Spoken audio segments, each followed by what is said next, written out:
Hey, what's up, guys? It's Diego here.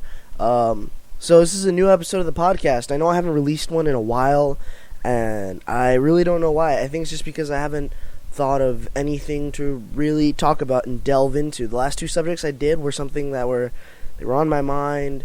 They were racing through. I didn't know what to do, so I made the podcast. So I wasn't actually gonna do another one, but something happened in school today. That actually is sort of like fueling my creativity to want to talk about this subject. Now, a friend of mine, well, actually she's more of a classmate, but I consider her a friend now because she's beginning to become more of like a regular person I see on a daily basis, and she's very nice to talk to. We can have meaningful conversations about certain things. So, she brought this up to me today, and I started to look on it, and I started to do a little bit of research. Not that much, though, because I kind of want to give my own opinion on what I think is going on.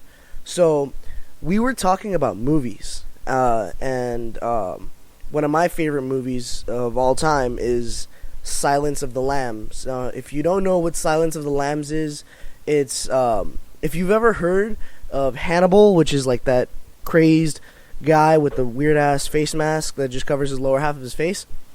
It was the movie that started the whole Hannibal Lecter as a serial killer type thing, because it was based off a book, and the book was also the same title. And anyway, Silence of the Lambs is a movie about this, I think she's trying to become an FBI agent. Her name is Clarice, and she's trying to become an FBI agent, so she starts investigating, and she starts investigating this serial killer called Buffalo Bill. And Buffalo Bill, to get the better understanding of what serial killers are like, she actually also goes to visit Dr. Hannibal Lecter. Now, he was actually a psychologist before he killed that many people, and they started to call him Hannibal the Cannibal, because what he would do is he killed them and then he eat them. He had very fancy ways of eating his victims, too. So he was a well-renowned psychologist, and so basically she brought this up to me because we were talking about it, and I'm like, this is one of my favorite movies of all time. She's like, well, I have to bring up this point about the Mandela Effect. Now, the Mandela Effect is something that I never really got into. I remember when I was about 13, I started to really read on it, and it freaked me out, and I stopped thinking about it because it kind of like, it drove me a little bit insane. But now I'm mature, and I figured, why not get back into this? So this is what I want to talk about today. I want to talk about the Mandela Effect. So she brought up in the Mandela Effect, if those of you who don't know what the Mandela Effect is, it's basically the theory that we live on two separate, that we keep traveling from different points in a parallel universe. So basically, where the name comes from is that apparently there are some people who believe that Nelson Mandela, for those of you who don't know, he died back in 2013. He was the first black South African president. But for those of you who don't know, he died back in 2013. Now, there are many people who believe without a doubt that he died back in 1980. How? They believe that he died back in 1980 and that they remember it so vividly, him dying. They remember the funeral service. They remember everyone mourning. They remember his wife or widow giving a speech about his death. They remember riots outbreaking in certain countries because Mandela had died.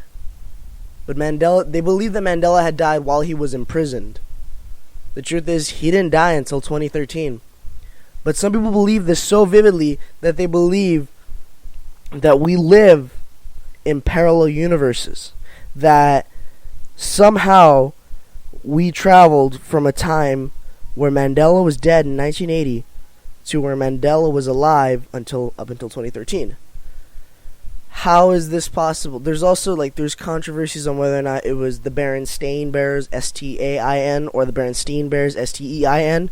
I never really liked either show, but whatever it was called, I never really paid attention to it. It wasn't really my thing. But what she brought up is that by the way, her name was Angela. But what Angela brought up is that Silence of the Lambs had one of these in it. I'm not sure what to call it. It's called the whole theory behind it is called the Mandela Effect, but I don't know what to call actual causalities within the Mandela Effect, so I'm just going to call it. I guess. So anyway, she said that there was one in it. And I said, how? And she said, well, what's the most memorable line you can remember from Silence of the Lambs? And I'm like, oh, it puts the lotion on its skin or else it gets the hose again. And she's like, no, it was the first line that Dr. Hannibal Lecter said to Clarice. And what he said was, hello, Clarice. And I said, that's impossible. I don't remember that whatsoever. And I also don't remember anyone ever saying that, because how could Dr. Hannibal Lecter remember Clarice if he's never met her before and they've never encountered each other before? The only thing that she knows about him is that she's read a bunch of his work when he was a psychologist, and she knew about the whole case file behind him, and they called him Hannibal the Cannibal. That's all she knew about him. So how could he say that? And apparently that's what everyone says is their favorite line. This line was never in the movie, or at least not that I'm aware of. Now, for this to happen, that means that from some point up until the movie was released, up until now, that there could be another plane of existence where we live where this line never happened. There could be another parallel universe where this is true. There could be another parallel universe where Mandela died in the 80s. There could be another parallel universe where it's spelled differently. There could be several parallel universes where certain things are possible and aren't possible, and that for some reason we are traveling throughout these parallel universes, and it's the craziest thing, man. Like, I don't know what to think about it. I just know that it's starting to, it's driving me a little crazy. Like, Angela, what have you done to me? But, man, she's like one of the coolest people I've ever met, and she got me really into this, and now she's got me thinking about all these other conspiracy theories that I used to think about, like Elvis is still alive, which probably isn't true. Like, there's no way that Elvis can still be alive. Or that, I don't know, that a lot of things that we conceive as possible aren't possible, or a lot of things that aren't possible that we conceive can be possible. There was a stupid little theory that I read about, and that I saw, like, pictures of, but I still don't believe it, and it's that Keanu Reeves is immortal. Now, Keanu Reeves is one of my favorite actors, and Angela actually hates me for this, because I say Keanu Reeves. She's like, you're one of the only people I've met who likes Keanu Reeves that much. And I'm like, I fucking love him, man. He's fucking awesome. But anyways, there's this theory that Keanu Reeves is apparently immortal, because there's pictures of different people, or paintings of different people, that look a lot like Keanu Reeves. And I was like, that's impossible. This is just some guy being stupid. Maybe someone painted it over, and then I looked into it, and I'm like, this is still really weird. Like, the fact that I know it's stupid makes me want to believe that it couldn't be true, but I don't know. Everything around me just, it's starting to not make sense, and now I really don't know what to think about this.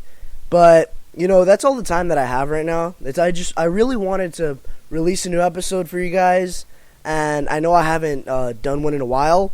So I figured I'd just come on here, I'd talk about what was running through my mind, and I released this new video. So I hope you guys enjoy this. Make sure to like and subscribe and share it. Why not? Have a good time with this. I'll be releasing more soon, hopefully. Thumbs up, the fingers crossed for a new episode. Hopefully I get some more shit on my mind to talk about. Alright, thank you guys. That's all the time I have. See you later. Bye.